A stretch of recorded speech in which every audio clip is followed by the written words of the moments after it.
Welcome to Capital Trust Research.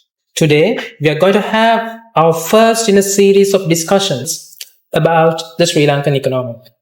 I am Dilina Kulathunga for Capital Trust Research. Some might wonder, why the economy and why now? We thought the time could not have been more appropriate to delve into what went through or what went wrong leading up to the economic crisis in 2022 and thereafter, and also to understand where we are right now, and also to make sense of what is in store for us given the flurry of uncertainties both in the economics and political sphere. Of course, you can see the economy is making progress and has in fact made progress in the last couple of quarters. But is everything hunky-dory?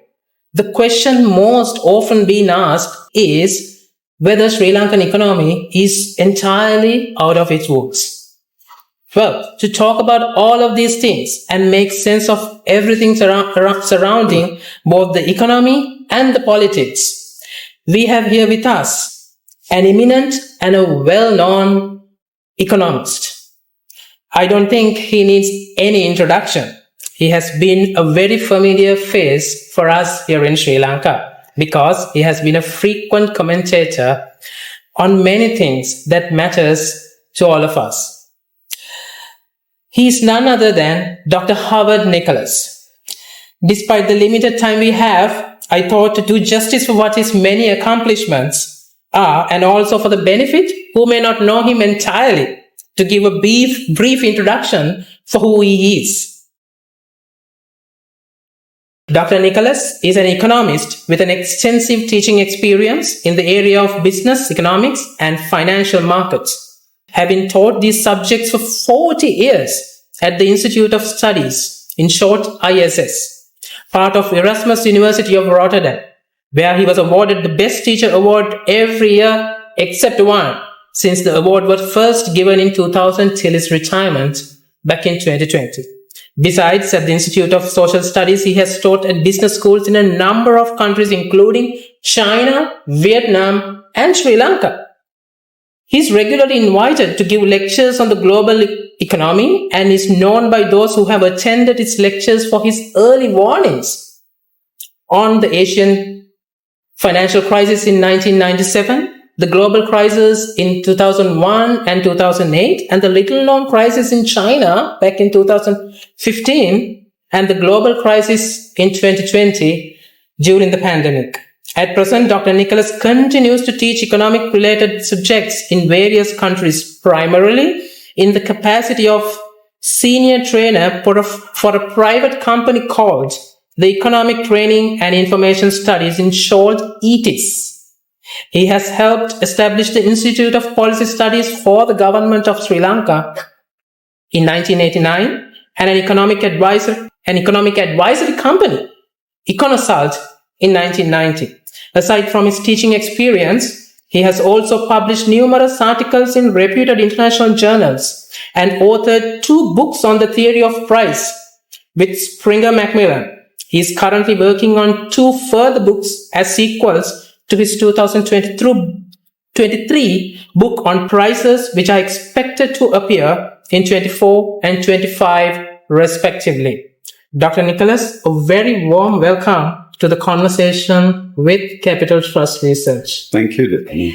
So let me first ask you, and we have known you for a critique of the quantity theory of money, or in other words, the traditional explanation of inflation, which states that printing money, or in other words, the money supply causes inflation.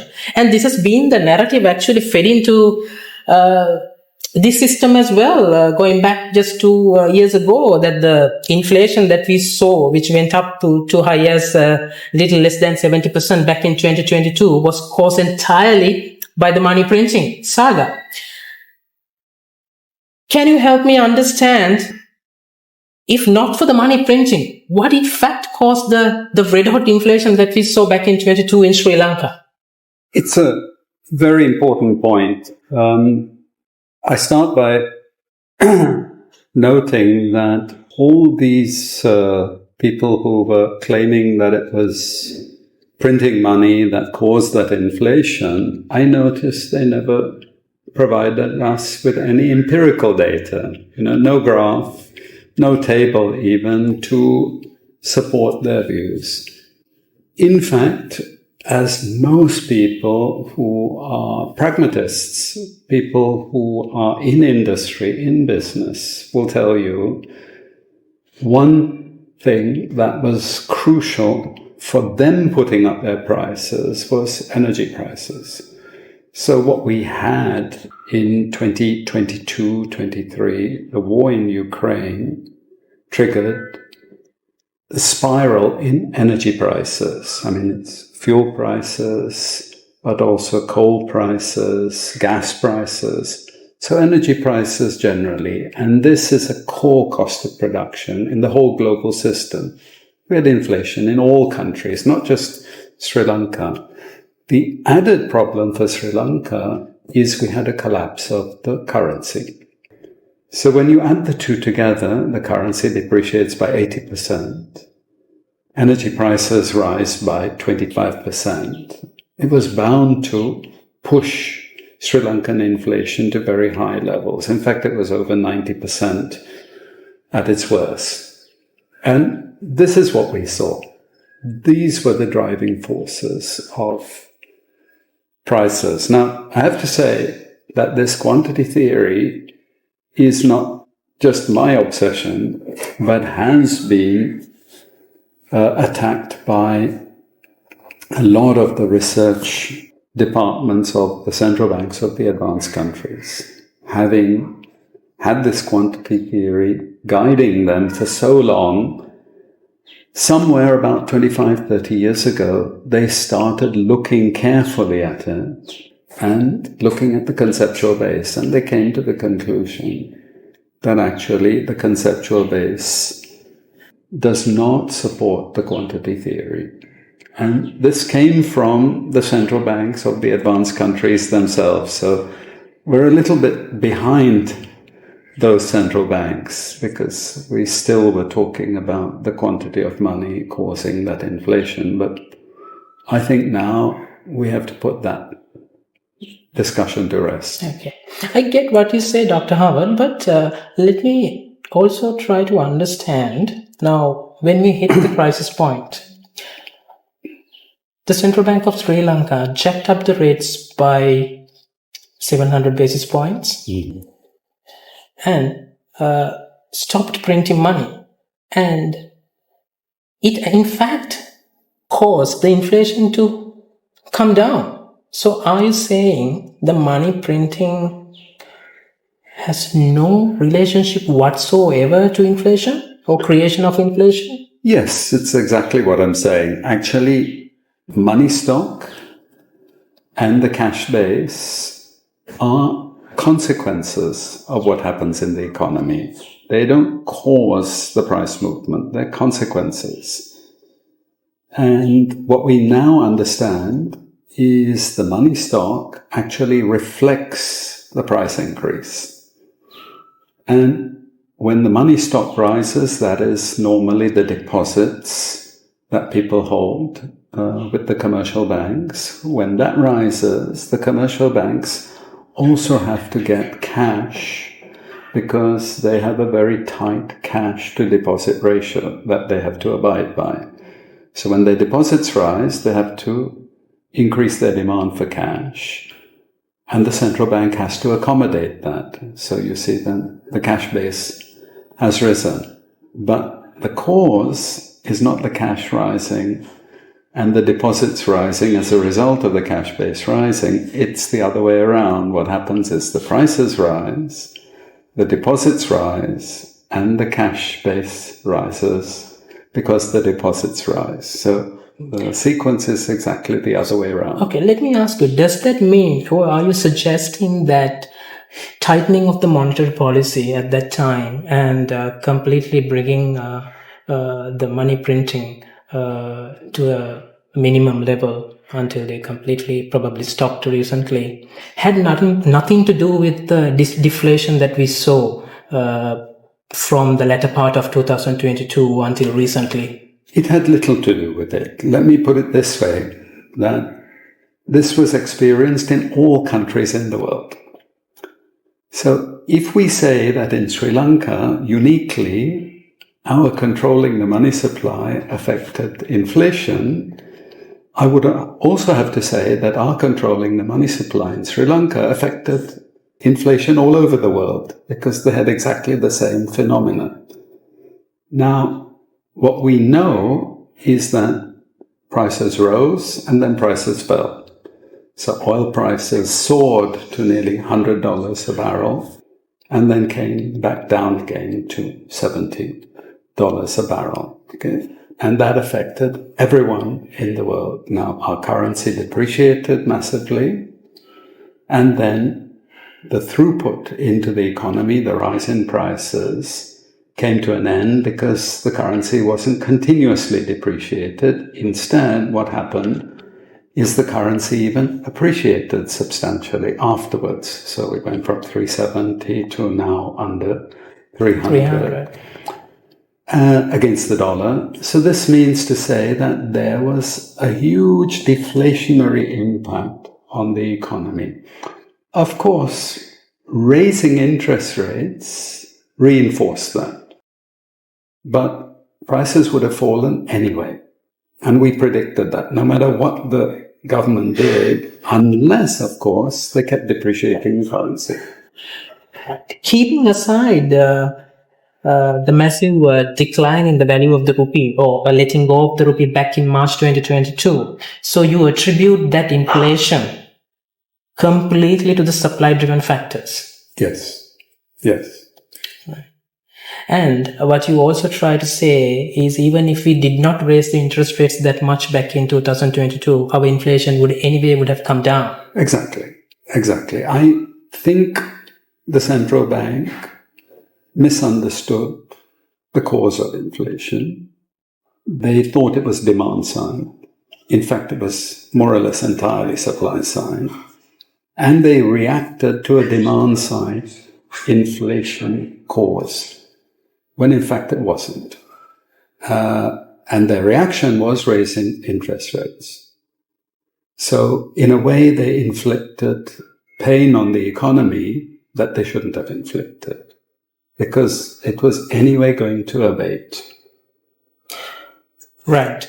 So, but at the time, if you recall, people were going through many hardships. People did not have fuel, people did not have gas, people did not have the milk powder, and so on and so forth. They did not have the access to the basic imported essentials. That was because Sri Lanka ran out of foreign currency. What the central bank in response did was they tightened the monetary policy as much as possible just to prevent people from further accessing these goods and services. How do you explain what they did in response to what they should have done? Well, and let me add to that. By raising the interest rates that much, in fact, you actually make the pain more pronounced. Right. I think they overdid it. There was a panic reaction, of course, because we ran out of foreign exchange. But we have to separate out two problems. One problem is inflation, which was fundamentally supply-driven. The other problem was a depletion of foreign reserves. Now there is something to be said for trying to stop people importing goods. So normally you tighten credit in order to prevent people spending on imported items. So this is a fairly normal reaction. The previous government, that is the government that actually was in power during the pandemic, what they did was they blocked imports. So I think about 700 imported items were suspended, and we actually had a reduction not because of demand-side measures, but actually because of a structural policy that was implemented. And the regime that came immediately after, the present president, Mr. Wickremesinghe, they kept a lot of those import controls in place. They didn't release those import controls. So I think we have to understand that that was one of the most important things to restore the foreign exchange situation. But when we talk about inflation and we talk about basic food prices rising, there's another dimension to that. And the other dimension is we haven't got our agricultural policies right for a very long time. We haven't really invested in food security. And because we haven't done that, when we had this crisis, we had nothing to fall back on. And actually we had to start importing basic food items, which were then clobbered by the currency depreciation. Had we a proper food security strategy, then we wouldn't have been so badly affected. And when I say we, it's actually the poorer sections of the society that were particularly badly affected. Right. So it is quite, according to what you say, Dr. Howard, it is quite evident that the inflation or the runaway inflation that was created back in 2022 and part of 2023 was predominantly caused by the supply side factors. But large majority here in Sri Lanka tend to believe it was because of the demand-driven factors, and it was because of the quantity theory of money that you were talking about, because the central bank went willy-nilly starting from the beginning of pandemic until perhaps the end of 2021 or in the lead up to the economic crisis in the early part of 2022 in expanding its balance sheet, or in other words, injecting liquidity into the system. Why was that misnomer so established and entrenched in this system among a large majority of the people? I think it's not only in Sri Lanka that it's entrenched, it's everywhere in the world. So whenever there's been inflation, you immediately blame the government. I mean, it's a very normal practice everywhere in the world. And it's easy for me to say inflation is due to somebody printing too much money and throwing it into the system. Okay, it's a very easy thing, because the first analogy for this quantity theory in its modern form was given by Milton Friedman. He said, imagine a giant helicopter that we fill with dollars and we throw it on the population. What would the reaction of the population be? They will spend it. And because it's such a vast amount of money and a limited quantity of goods, we will get inflation. And this resonates with ordinary people, doesn't it? So if I'm taking a tuk-tuk and I ask the tuk-tuk driver what caused inflation, the tuk-tuk driver will say, it's printing too much money. But that is not the way the system works. It's not the way money comes into our system. We now understand that actually money comes into the system at the behest of commercial banks. So when commercial banks want more cash, the central bank accommodates that. It can't do otherwise, because otherwise interest rates will go haywire. And that is the system that we have. And money is not just catapulted into the economy by the central bank willy-nilly. Okay? It comes in at the behest of the commercial banks. So if anyone is responsible for putting too much money into the system, it's actually the commercial banks. But can that cause inflation? Or in other words, let me add to that question. Can the unchecked printing of money at least cause a bit of inflation if that printed money stock does not end up improving or enhancing the productivity of the economy? No. Again, the sequence that we now understand is Firstly, aggregate demand rises, aggregate expenditure rises. That causes the money stock to rise. That is what we call M2. And when that rises, the cash base rises.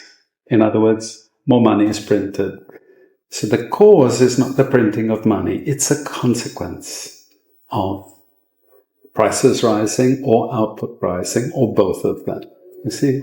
But we have had generations of people who have been taught the opposite, that printing of money leads to money stock rising, leads to inflation. So naturally, when there is inflation, people immediately look to printing of money as the culprit, which is not good. So what you basically, I'm trying to understand here what you say. So basically what happens is when the money supply goes up, it has to commensurate with the increase in the productive capacity of the economy.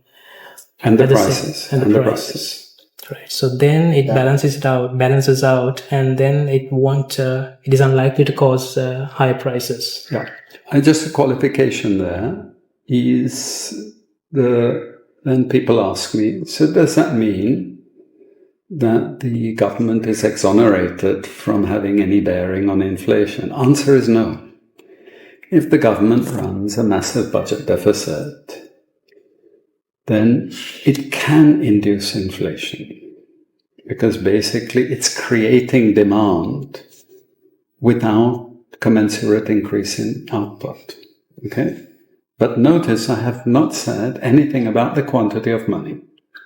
I've just said the government increases demand. Now, that demand could be financed by the central bank printing money, or it may not be financed by the central bank printing money. The government might issue debt, which is then bought by the private sector.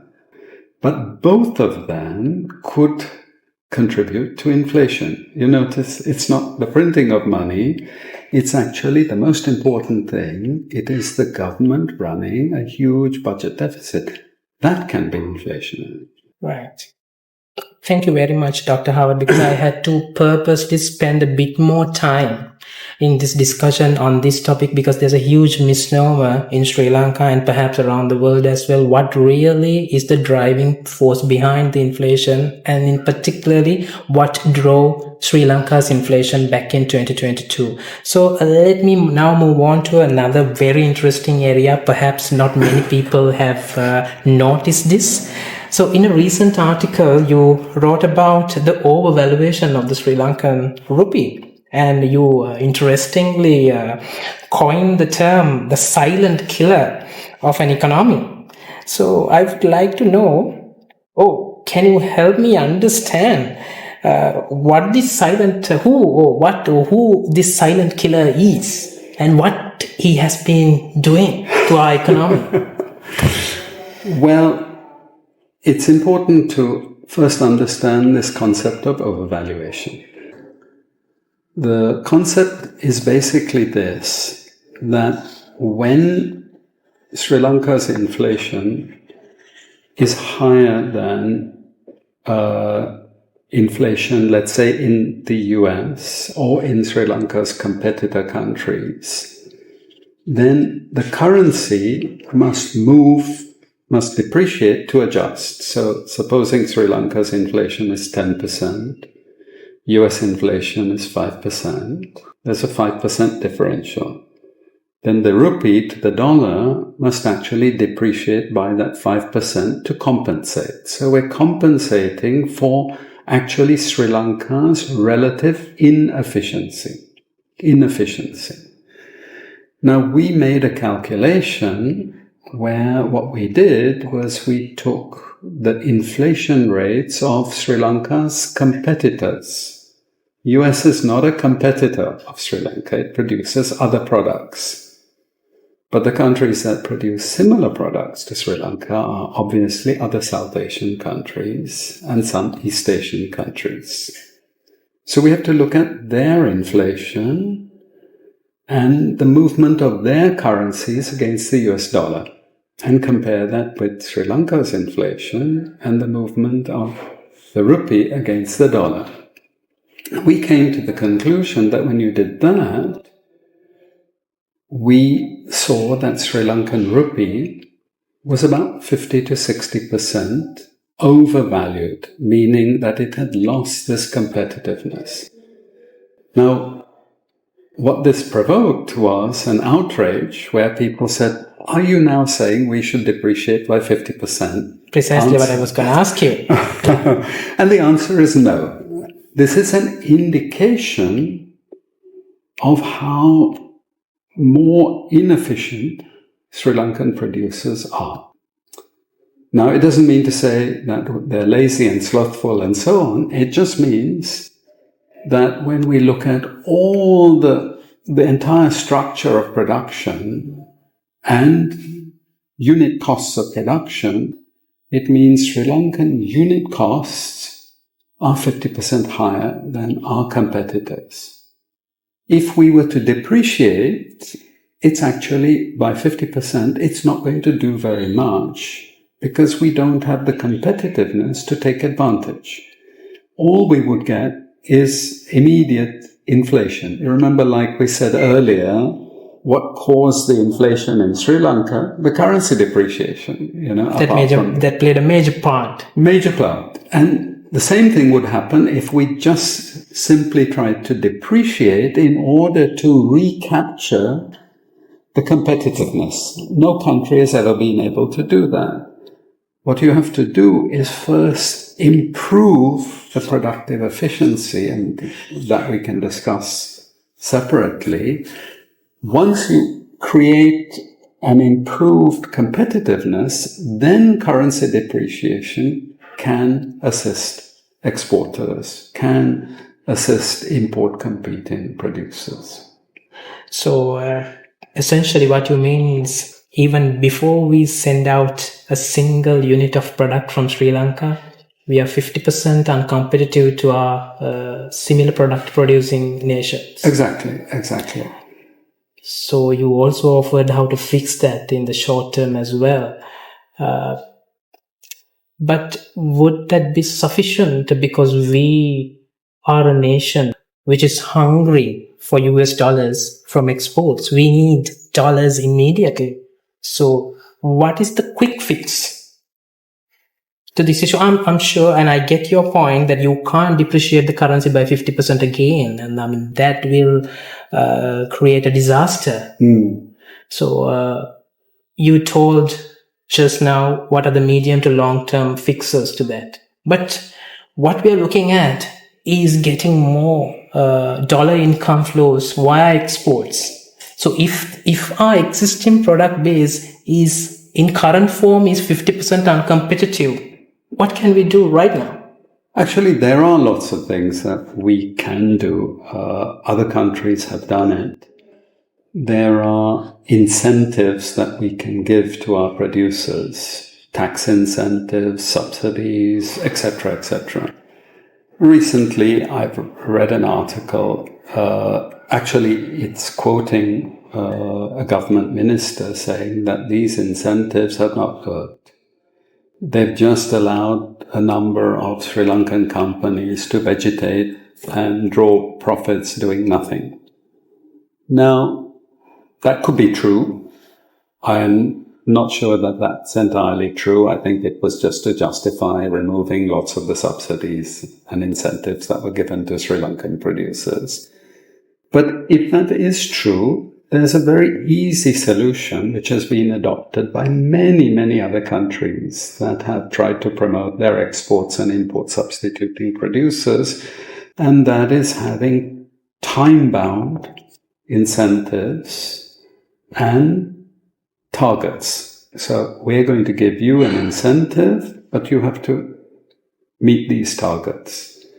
And you have to meet it within a certain time frame. If you don't, and there's no good reason that you give me why you haven't reached those targets, we withdraw the support. So I don't understand why that can't be implemented. Instead, what we've had is the government saying, no, there's an easy way to make companies more competitive. we eliminate all the subsidies and support, and we throw them into the fire, as it were. And the fire is a free trade agreement. Right. We will get to that in a moment, Dr. Howard. So I think the government support can come from different ways, through subsidies and through tax concessions and through less regulations and so on and so forth. I think most of these things that we talked about, especially the tax concessions which were enjoyed by these industries, were taken away last year and last 2 years when we had to increase the taxes to fix the budget. That's actually totally a separate subject that we should revisit and we should talk about separately on another day.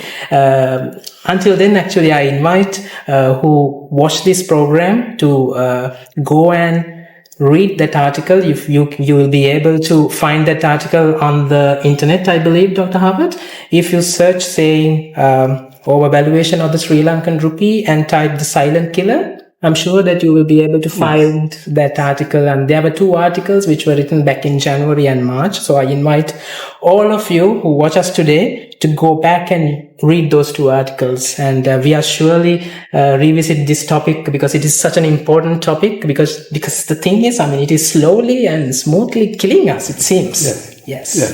So let me now move on to another area which has been very controversial.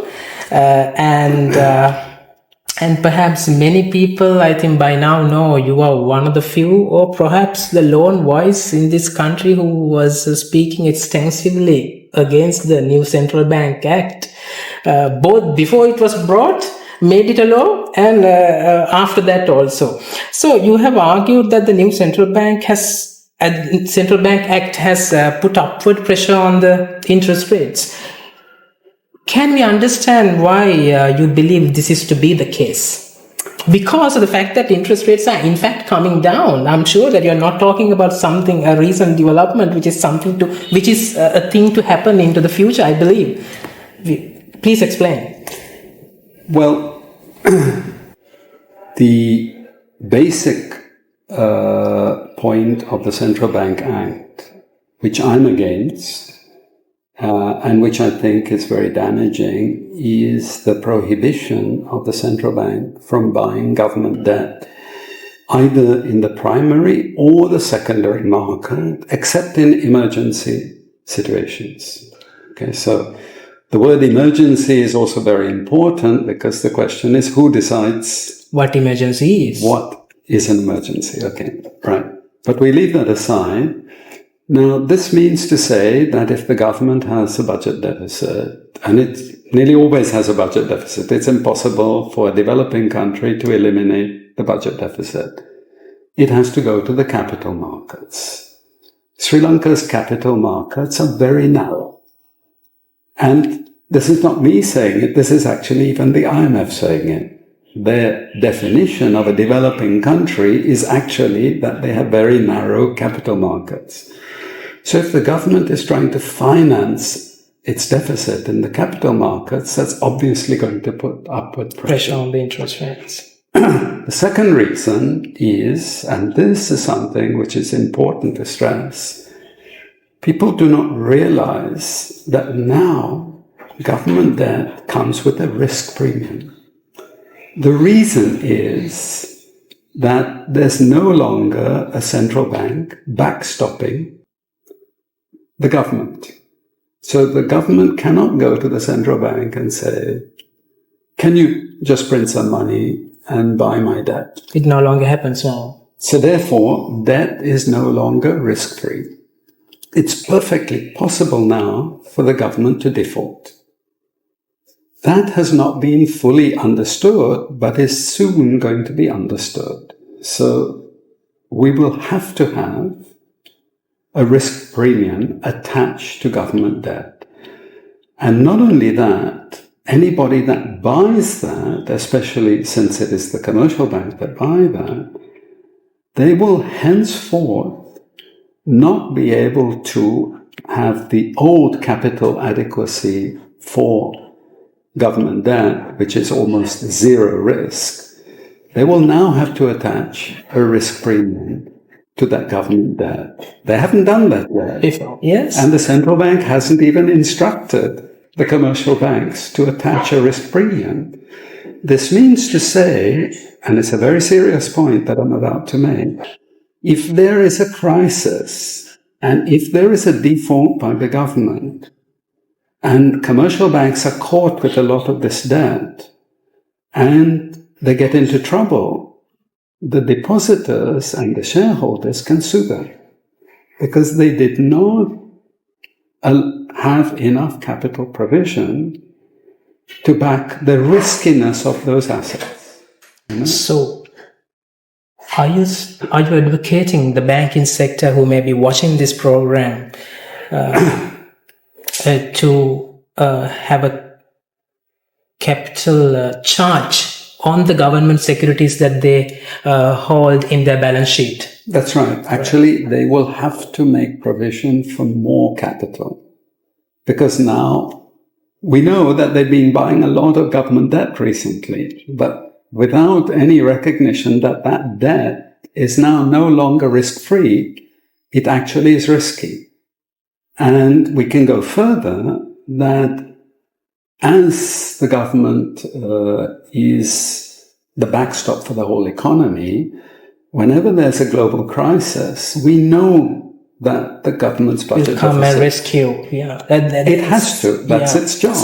As we saw back in the pandemic, where the government and the central banks came in and sloshed the market with the liquidity required to support those economies and the people. Exactly. And we've done studies on this.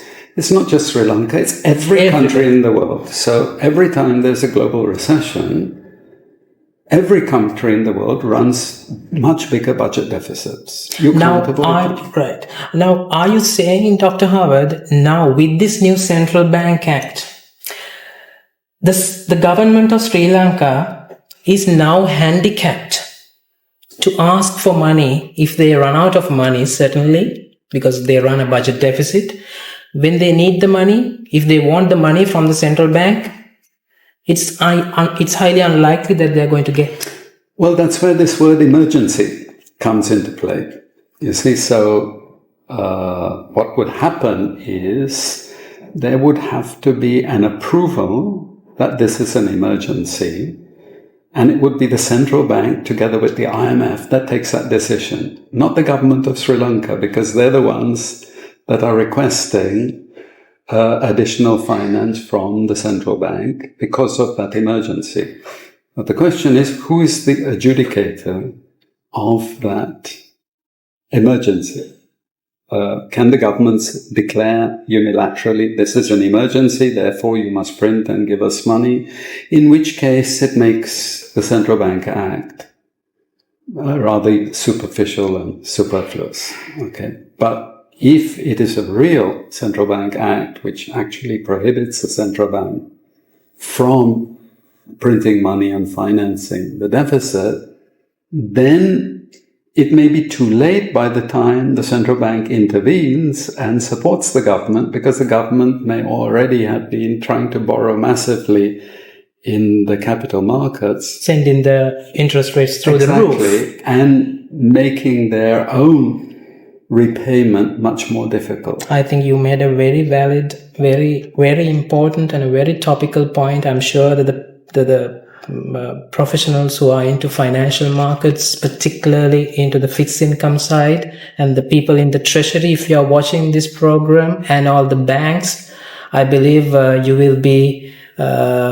you should be concerned about what might come at a future date, because unlike a year or so ago, there are limits to which the central bank could support the government in the case of an emergency. Right. Very interesting. Now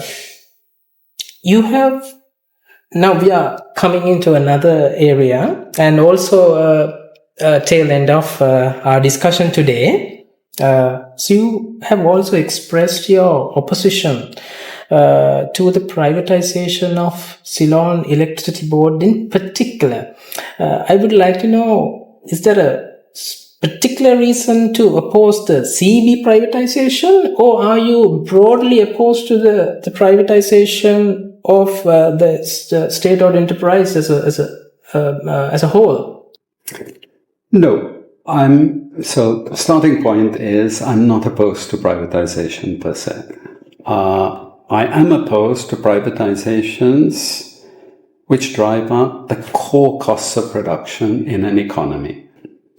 So if one can say that the privatization is going to improve the efficiency of that particular entity and the provision of those particular services, I have no problem with that privatization. The problem is that there are some industries which are what we call natural monopolies. Energy is one of those. It's a natural monopoly. Let me just give an example. In the United States, in California, they decided to privatize energy and they set up 6 energy companies. One of those is the famous Enron. And they had a regulator who was supposed to make sure that there was no collusion between the energy companies, and certainly no energy company would be taking over the others and becoming a de facto monopoly in the sector. Well, what we know Enron did is they not only took over the other energy companies, but they bribed the regulators to turn a blind eye. And then we had the absurd situation in the United States of power cuts in California, the richest part of the world. So the first time in history that the richest part of the world has power cuts.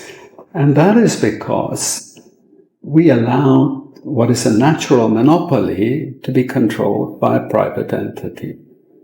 Now, if you look at the East Asians, maybe they don't have, in all the countries, government running the energy companies, but they have very strict regulation and lots of subsidies to those particular industries.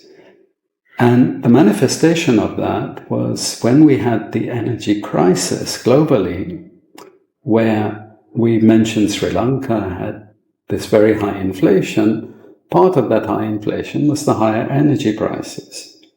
But we noticed that in East Asia, unlike even Europe and the United States, energy prices didn't rise very much because the subsidies kicked in, or the nationalized energy companies were allowed to run huge losses for that particular time because they realized energy prices would come down again and they didn't want to disrupt the costs of production for the producers in those countries. Now, companies in Europe in particular, I know for a fact, have been looking very closely at Asia, for relocating to Asia, primarily because of the massive disruption they faced with the high energy prices. And the great example that is given nowadays is BASF, the huge chemical giant of Germany, that has now told the German government officially that they're relocating. And actually, the rumor is they're relocating to China. But they have said quite explicitly the problem is that they cannot rely on stable energy prices in Europe any longer. Right. I think a very important thing to ponder going forward, because we are also in the process of privatizing even some of the strategically important state-owned enterprises as well. I mean, it's quite clear from Dr. Howard's explanation why he has particularly singled out energy behemoth like Ceylon Electricity Board, and why he explained the significance of why you need to retain it under the government control. And we even saw the recent examples in Europe as well, when they were faced with the energy crisis at the onset or the initial days of the Ukraine war, where there was a case or two in France and perhaps in Germany. They nationalized one or couple of their energy companies. That is one the most recent. So this is in Europe. I should add just there, Dilina, that it doesn't mean to say that there isn't an argument for restructuring the CB. Because if there are inefficiencies, and they're proven inefficiencies, I think it has to be restructured because energy prices are so fundamental to cost of production. And one cannot allow those sorts of inefficiencies to remain in that sector. So if there is that case, and I think many have made that case, then one shouldn't take that as a justification for privatization, but rather for the restructuring of that sector. Right. I don't think anybody disagrees that these institutions, including the CEB, must be restructured to eliminate their inefficiencies.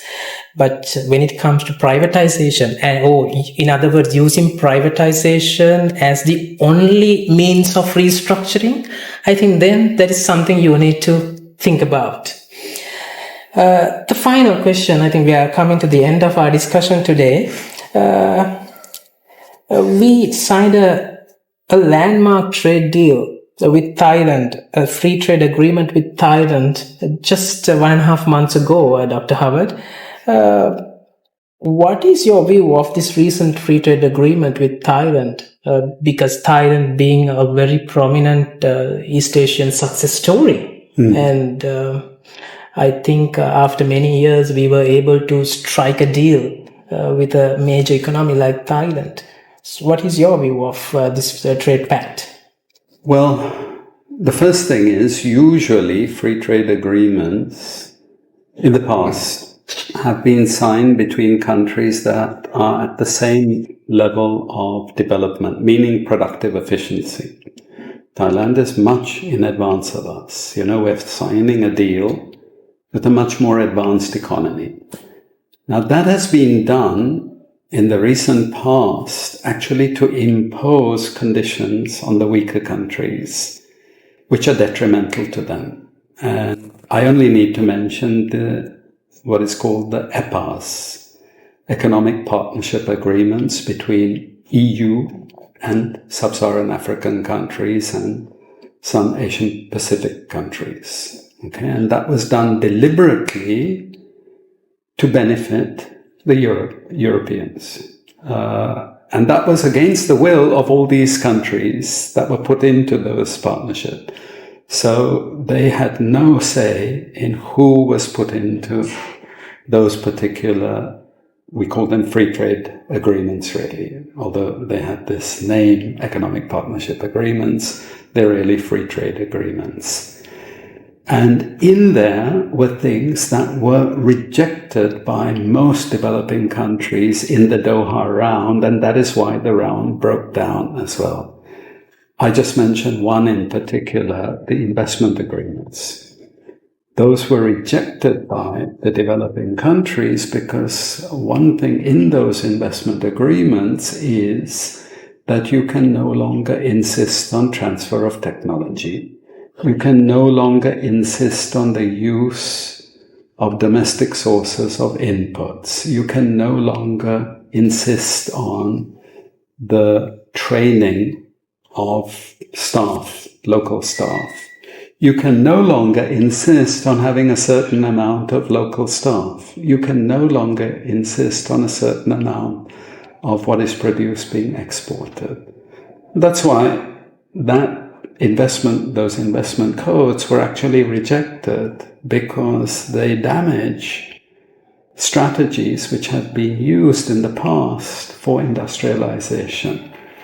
Now, one thing that these investment agreements come with is what is known as investor-to-state disputes mechanisms.